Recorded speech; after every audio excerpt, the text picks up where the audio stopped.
issues that I started thinking about in, I guess, 96, 97 when I first came to the NIH as a fellow and was told I was going to be working on issues of payment for research participation. And of course, in my naive state at the time, I thought, well, the problem must be that we're not paying people enough. And it was only later that I found out that this was one of those interesting areas where people actually worry about paying too much. So I've since come to understand some of these concerns a little bit better, and we'll try to share with you some of my thoughts on ways in which they should and sometimes shouldn't affect our practice. In particular, what I want to do is focus on the trying to nail down what the concepts of coercion and undue inducement really mean, as I think that's often not clear in the literature. So this case is one that I think exemplifies the kind of case in which we often, or IRBs often, worry about payment. And this is a study that we ran across a few years ago when we were reviewing studies that pay people. This is one where an investigator in anesthesiology was proposing essentially to give 4 different drugs commonly used for general anesthesia to healthy people. Basically, there were sort of 4 full-day sessions. Each session involved administration of general anesthesia, routine monitoring and EEG, and regular post-anesthesia monitoring. So one of the things that I think would be interesting, and maybe we can maybe we can do this by typing. I'm going to give you 4 different amounts of payment, and I'm curious what you guys feel like in thinking about if you were on an IRB, let's say in a major East Coast city in the U.S., how much do you think would be reasonable for people to be paid? So $4,000 in total, or $1,000 per visit, $2,000 or $500 per visit, $800 or $200 per visit, $400 or $100 per visit, plus a 1 in 5 chance of winning $8,000, or should there be no payment for such a study? In the end, this study actually paid people $2,000, so they got paid $500 per visit for essentially spending a day and getting general anesthesia. And I'd like for you to kind of keep this in mind as we think through some of the other cases and kind of the conceptual models of undue inducement and coercion. I think this is a great example, and I always use this slide whenever I talk about this because it just shows that in the world of research, payment is not a new topic. This shows a picture of a guy, Alexis St, who in 1822 actually got shot and had a permanent gastric fistula, so a permanent opening of his stomach to the outside world, basically.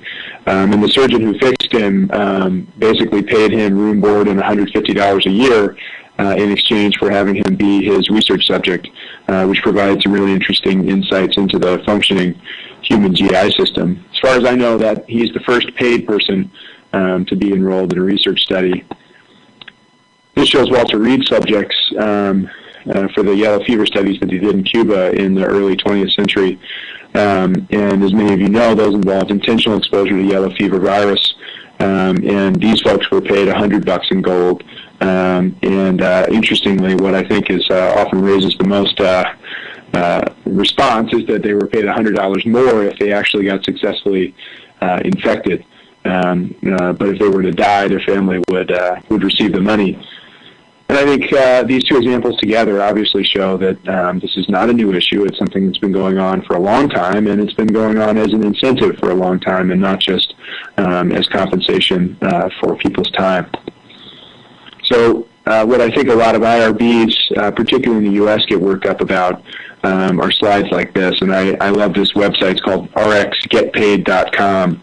And basically advertises payment as research participation is the easiest way around to make a lot of money, whether being in a sleep study, smoking marijuana, drinking beer, having sex, or even as a way to get insurance that isn't otherwise provided. And I think this is really, it's slides like this and this kind of milieu that really gets people worked up about this topic. But, unfortunately, I think there's a lot of lack of clarity about what we're really worried about. And as I alluded in the beginning, in many cases we worry about not paying people enough. But research participation is one where I think there are some special concerns that tend to get raised. And I think we won't read through this quote, or I won't read the quote verbatim, but basically I think what's important about it is that this quotation in some ways fails to illustrate important ethical differences that might be present between coercion, exploitation, and undue influence or undue inducement. And I want to try to elaborate kind of what those are. Another thing I want to mention, and I hope this is something that is clear throughout the rest of my talk, is that money is a very easy way to talk about payment, but it's obviously the case that there are lots of other kinds of goods that might be provided in the setting of a research study that raise very similar sets of concerns, as many of you probably know.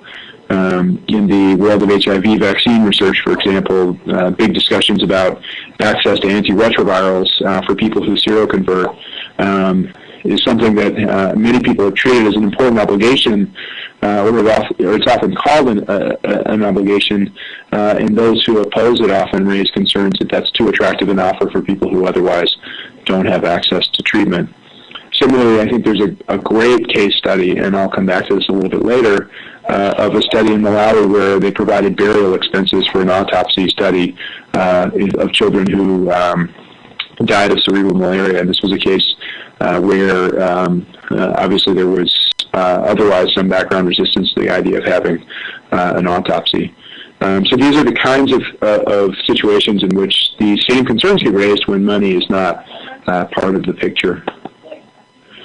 So I want to go over a little bit, and I'm going to kind of rush through a little bit of some of the data on kind of how people approach it in the U.S., mostly because there's not much regularity, and I don't want to restrict this discussion, especially for this group, to U.S. considerations. And then really I want to dive into some of these ethical concerns, try to define them, and try to make some arguments about how I think we ought to think about them in ways that might be more helpful than the literature suggests. And then I'll try to go through some of the data that exist on whether these concerns really get borne out in practice. So the common rule that we use in the U.S. to guide research really isn't very helpful with regard to payment. There's nothing specific about it, and states just that we ought to not coerce people or unduly influence them. Our FDA, I think, reflects the significant ambivalence about payment. The FDA tries to state that payment is something that is explicitly a recruitment incentive. It's not a benefit of the study that ought to go into the IRB's determination of the risk-benefit ratio. That said, interestingly, the FDA also tries to say that the payments should be limited so that they shouldn't be coercive or unduly influential. And I think in some ways the kind of duplicity implicit in this guideline shows people's willingness to want to try to acknowledge that this is a powerful incentive, but then they want to say, well, it's a good incentive, but it shouldn't be allowed to work very well. And I think that reflects the kind of attitude that a lot of people have. The Office of Human Research Protections has actually, relatively recently, over the last few years, tried to offer some more concrete guidance that includes things like concerns about compromising people's ability to evaluate the risks of the study, that it explicitly shouldn't be weighed against study risk when an IRB makes the determination about whether to approve a study. So in other words, an investigator shouldn't just be able to up the payment in order to get the risk-benefit ratio favorable for subjects. They argue that it shouldn't lead to inequitable subject recruitment, particularly that it shouldn't preferentially recruit economically disadvantaged people. And I'll come back to that in a little bit as to whether that's a legitimate concern. And finally, they argue that payment ought to generally be prorated rather than delayed until study completion, really out of the concern that people will stay in the study when they shouldn't, and that they'll feel comfortable withdrawing if they feel that's what they want to do. We tried to look at how different research organizations in the U.S. treat this. And again, this is now pretty old data, but I'm not aware of any huge changes. And what you'll see, particularly in the highlighted rows, is really just that the disagreement over payment among these different types of research institutions in their common practice is over the extent to which payment ought to function as an incentive and the extent to which it ought to compensate for risk that people take.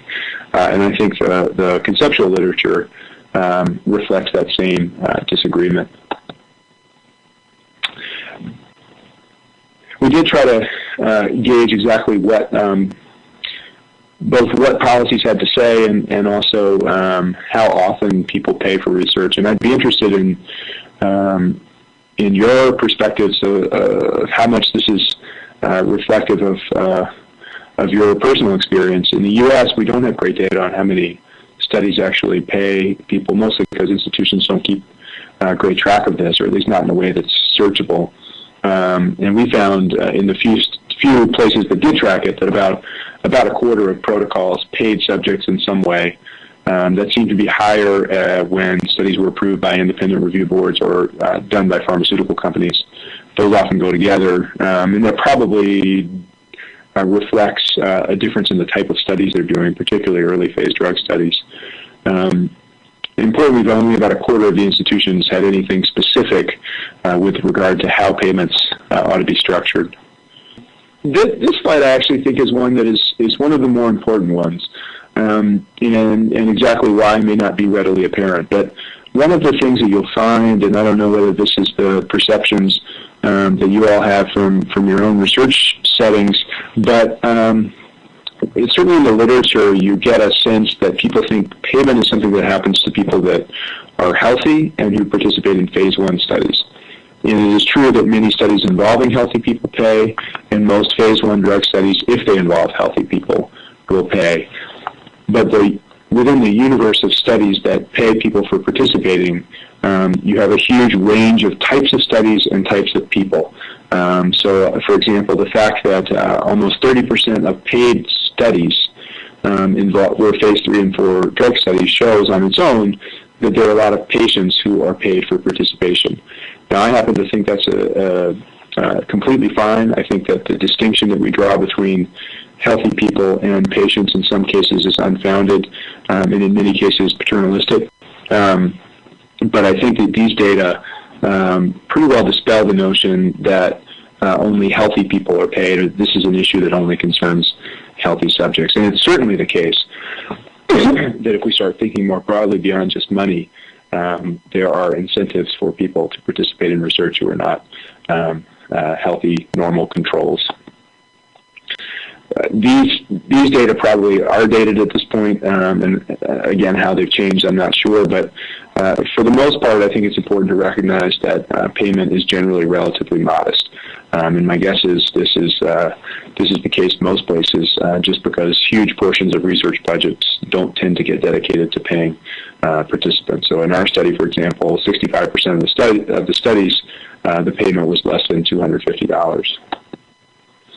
So I think what it's safe to say is that there's lots of, we also found, because we looked at individual protocols, we could see that there was a lot of variation across different sites, as well as even within similar sites, reflective of the lack of guidance in terms of how much people were paid for particular procedures, days, visits. And there was also significant variation in some of the multi-site studies that we reviewed. Some sites would pay significantly more. Some of that was explained by background conditions or living conditions. So, for example, a study in a domestic study where one site was New York City and another site was rural Georgia, it's not surprising that the payment might be different. But a lot of the variation was really not explained by geographic differences. I'm going to skip through this, but it's safe to say that there's also great lack of consistency and great disagreement about how payment ought to take place with regard to children. And this is something we can talk more about at the end if you are interested.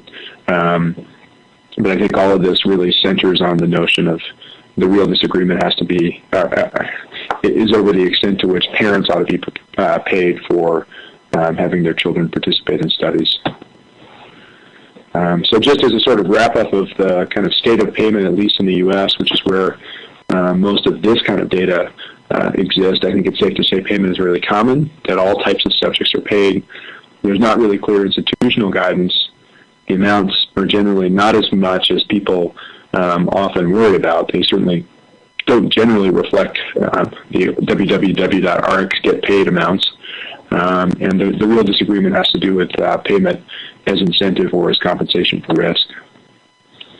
So the ethical concerns, as you all know, tend to come up when essentially the more vulnerable a population can be considered to be, the more concerns about payment tend to come up.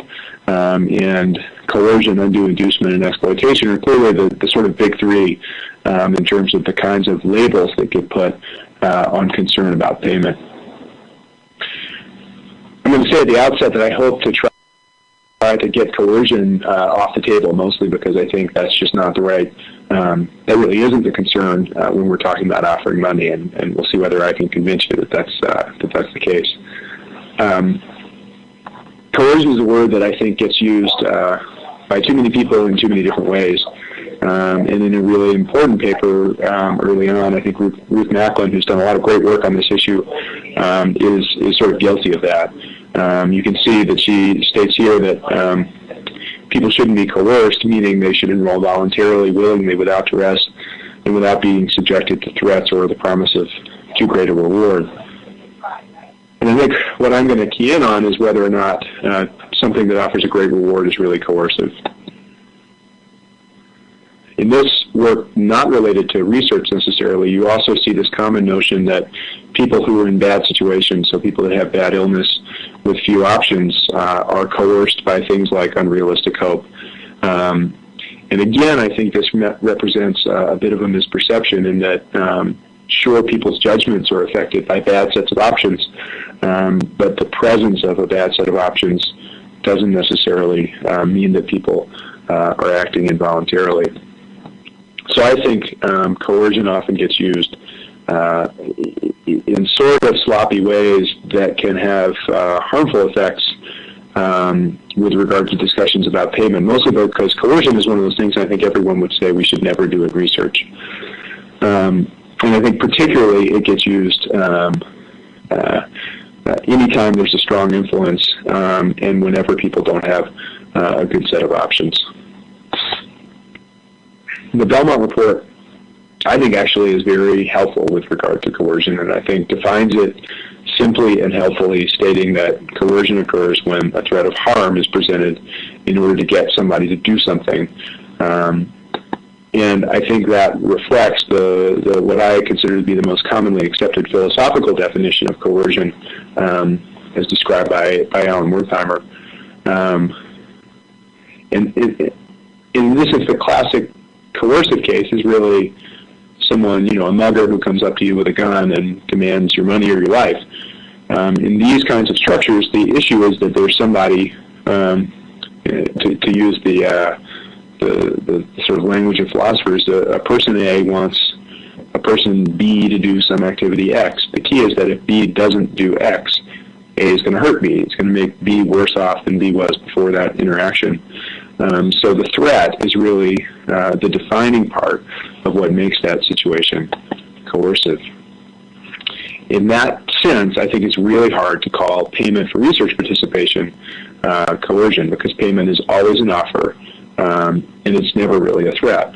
So importantly, if someone says no, you're not stripping them of something to which they're entitled. And the fact that the offer is attractive, or that people say that they're going to do it, doesn't make it coercive. So we offered $50,000, for example, to inmates to be in a 5-day phase 1 drug study. I think we'd reach our recruitment goals really quickly.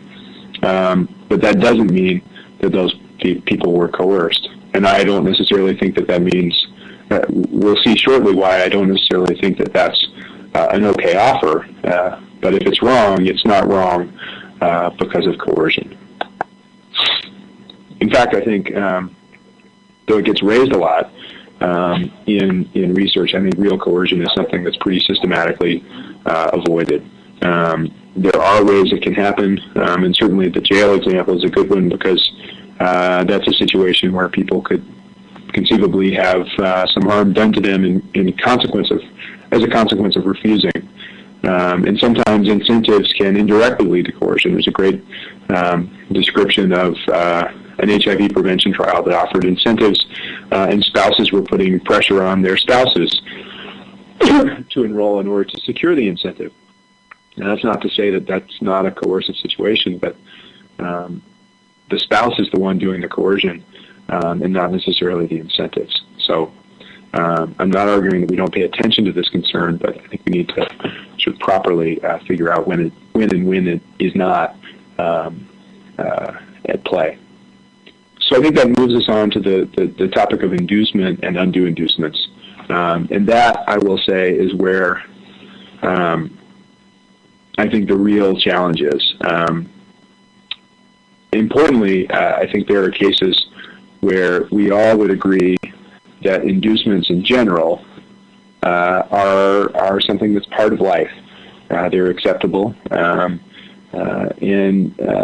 most of us wouldn't want our boss to lower our salary so that we made a more voluntary decision to take our job. Similarly, I think there are inducements in research that are completely benign and obviously acceptable. So paying for someone's parking to come to a research appointment, even though that's designed to facilitate them coming, to encourage them to come, is hard to ever imagine that being a concern. So I think our question is what kinds of inducements are concerning. And here the Belmont Report is not nearly as helpful. We're left to figure out what constitutes excessive, unwarranted, inappropriate, or improper rewards in defining what payments raise this concern. The LHRP guidebook tries to highlight this a little bit in some of the language that I described earlier, stating that unduly influential situations are ones where people are blinded to study risks or are unable to exercise good judgment. They also state that offers that would cause people to hide information that would otherwise disqualify them would be considered undue inducement. And similarly, that offers that cause people to accept risks that they wouldn't otherwise accept are considered undue inducement. And the last of those, I'll say, is the one that, in particular, I think is most problematic in terms of thinking about it this way.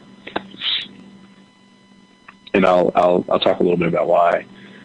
So SEOMS, in its definition of undue inducement, focuses on the notion of payment being so large that people take inappropriate risks or decide to be a part of a study against their better judgment, or that undermine their ability to exercise free choice. So you can see already in just the few guidelines that I mentioned that there are very different kinds of concerns or different kinds of reasons for being worried that people all kind of lump into the concern of undue inducement.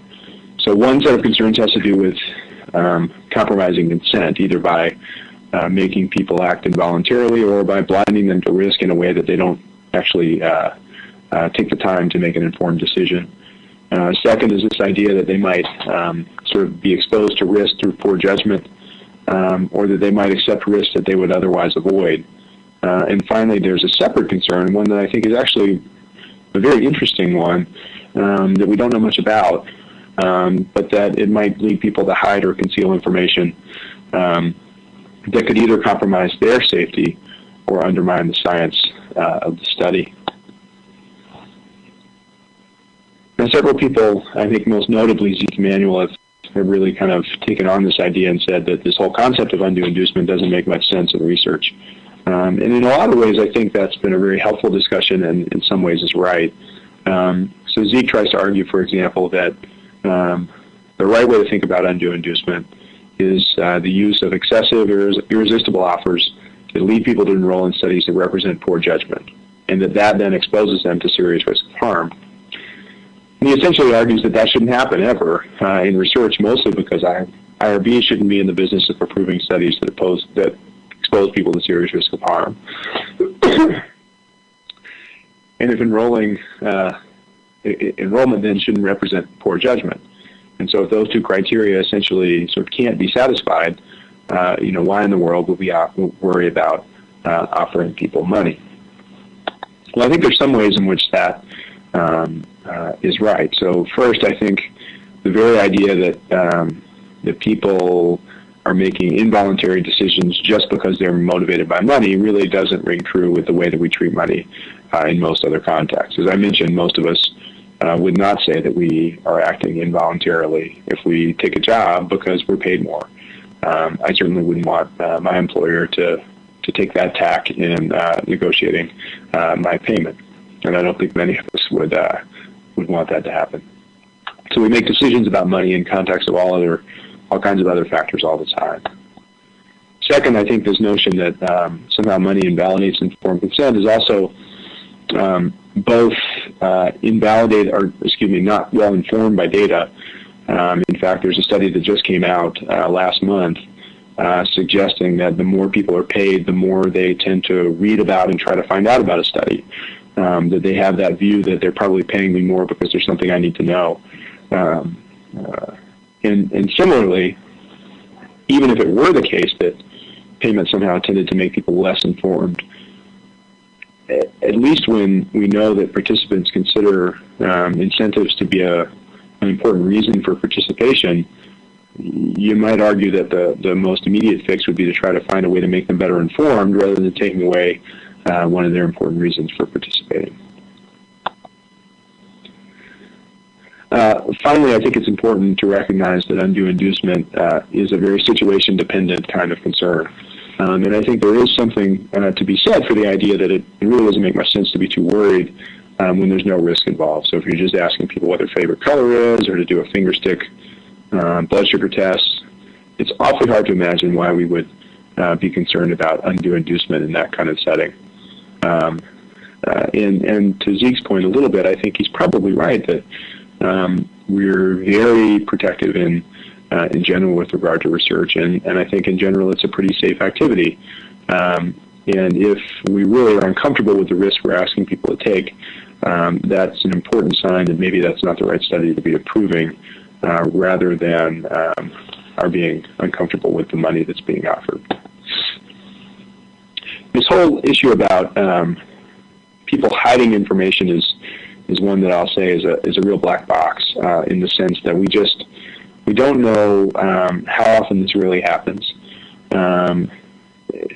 We don't know whether what the result is tends to be undermining science, or whether in reality people are really exposing them to excess risk, exposing themselves to excess risk, or compromising science. And importantly, the sort of nature of what's being done here does, in my mind, seem a little bit different. If someone, for example, lies and puts themselves at risk, that's a little different from someone who, I think, morally, in terms of the investigator and IRB's responsibility, that's a little different from someone who is significantly influenced to participate in something that they would otherwise really not want to do. And I think that distinction matters ethically. So I've spent the last couple of minutes sort of arguing why I think this isn't a big concern, but I do think there are ways that we still need to worry about this, and this is really, in some ways, the sort of thrust of my talk. I think that the two main reasons that undue inducement can't be taken off the table are, number one, that different people consider different risks to be reasonable, and second, that there are other kinds of determinants, particularly that investigators, I think, need to be aware of, that can involve important violations of fundamental values or important preferences that people hold. And I'll sort of elaborate on what I mean by both of those. So with regard to the reasonability of risk, I think it's pretty clear that risk tolerance lies on a big spectrum. And IRBs certainly can't be responsible for trying to accommodate that whole range, because if they did, somebody will always find some study too risky and nothing would ever be approvable. But as studies really do get riskier, and as payment goes up, I think you get more likely to induce people to take risks that they really are uncomfortable about. And importantly, in contrast to the OHRP guidance, it's not that I'm worried that they wouldn't otherwise do it. It's that they really don't want to do it in some deep sense. And the money is making them overcome something that they really are uncomfortable about. And this is my somewhat feeble attempt to try to illustrate this concept graphically. And basically what you see are, the line represents a study that is on the high risk of approvable studies. And each of those, that's the vertical line, each of the colored lines represent different risk tolerances. So in this particular study, because it's a high-risk study, if you offer no payment, you're going to get mostly people who agree to tolerate that level of risk and who are relatively comfortable with it. Now, if you offer them a ton of money, those people are still going to participate, but you're going to start getting some of these no-tolerance and low-tolerance people who essentially make a decision that it then becomes worth their while. And that's not always bad, but the notion that we would somehow institutionalize practices that really does encourage people to take risks way beyond their comfort zone is something that I think we need to consider very carefully. And importantly, at a very practical level, this is something that we only really have to think about when studies have real risks, even if we think that the risks are appropriate. Essentially, the notion that there are non-risk determinants of judgment that have to be taken into account is basically the same sort of concern, just not having to do with risk. So we deal, for example, in folks who do research on blood products. Jehovah's Witnesses have a strong objection to receiving blood products. Now, if you were in a community where you were doing a study of a blood product, and you knew there were lots of Jehovah's Witnesses and you needed a certain number of them to participate in your study, I think it would be highly problematic to start paying them as much money as it took to get adequate representation of your study. It's not that those individuals would necessarily be wrong for accepting your offer, but I think it's highly worrisome to start institutionalizing practices that essentially encourage people to overcome important values that they have. So the way I think we should think about undue inducement is in situations, we should be concerned in situations where we might lead people to act contrary to important values that they have, and whether that is objections based on risk or whether they have important other values or preferences that would make them really not want to participate in a study. That's when I think this concern becomes operative and ought to enter into our consideration. And in terms of why it's wrong, I think I've sort of alluded to the idea that I think, especially in the setting of institutions that are designed primarily to improve health, it's really problematic to express this kind of disregard, I think, for values that people have. And I think really this grows out, certainly for me, it grows out of what I consider to be a more, a fuller understanding of what it is to really respect people. And I think respecting people is a little more than just honoring the decisions that capacitated adults make. So in terms of, at a practical level, when undue inducement is a concern, I think it's really rare in protocols approved by diligent IRBs, but can't really be completely dismissed or eliminated. I think it really gives us caution at the end of the spectrum of risk, where we think things are still approvable, but when we're in settings where we have reason to believe that there are a significant number of subjects who might have values in conflict with the research. And importantly, I think it's not the case that it's necessarily problematic that they wouldn't do it without the money. The key is that they're being asked to do something that they really wouldn't want to do in the absence of money, or that they would really want not to do. And importantly, some of this happens and it can't be avoided. So I don't think it's necessarily always researchers' responsibility or IRB's responsibility to prevent all of this from happening. But an awareness to it and an awareness of when we need to be concerned about it is something that I think is really important. I think just to sort of give a couple of concrete examples, and then I want to kind of wrap up relatively quickly so that we'll have some time to talk. I think the examples of ARVs in a vaccine study is one where I really am not sure why we would need, sorry, my eye is very itchy, why we need to worry about undue inducement. If it's the case, for example, that the risks are low and there's not really any reason to think people strongly object to participation, the fact that they would get something really good as a result of participation doesn't necessarily, for me, raise great concerns. I think that the case that I mentioned earlier of the burial expenses in Malawi is a much more complicated case, and one that, though I think, based on what I know about this case, was a justified incentive, it's not an obvious determination, and I think heavily depends on how autopsy is viewed and the attractiveness of the burial expenses.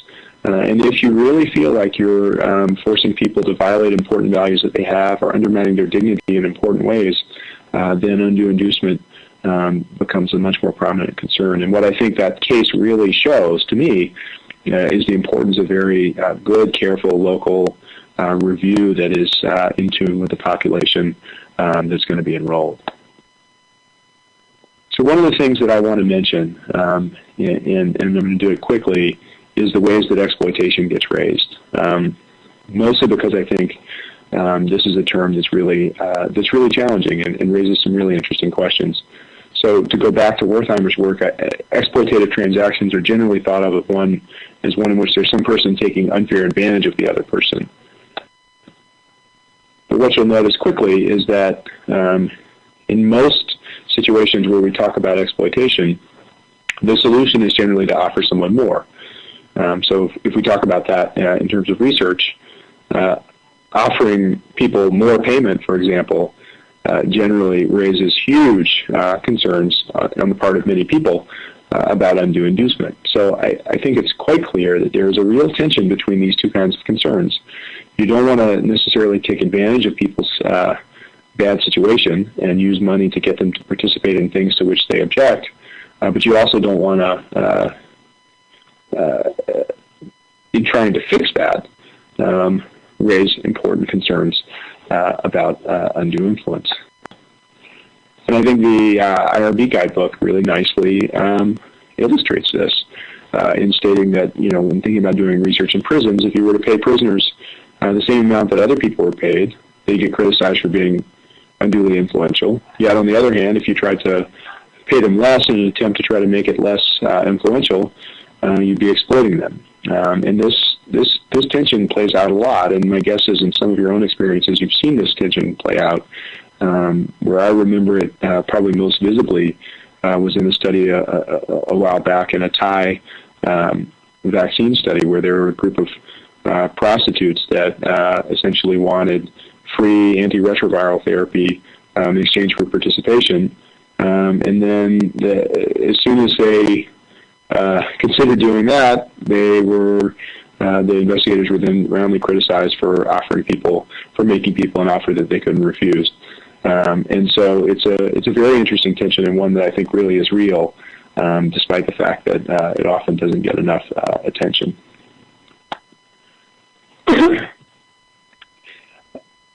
One thing that I think people raise a lot that I think is not necessarily the kind of concern that it's given credit for is the distributive justice concern, and in particular the worry is that payment is going to disproportionately enroll disadvantaged people.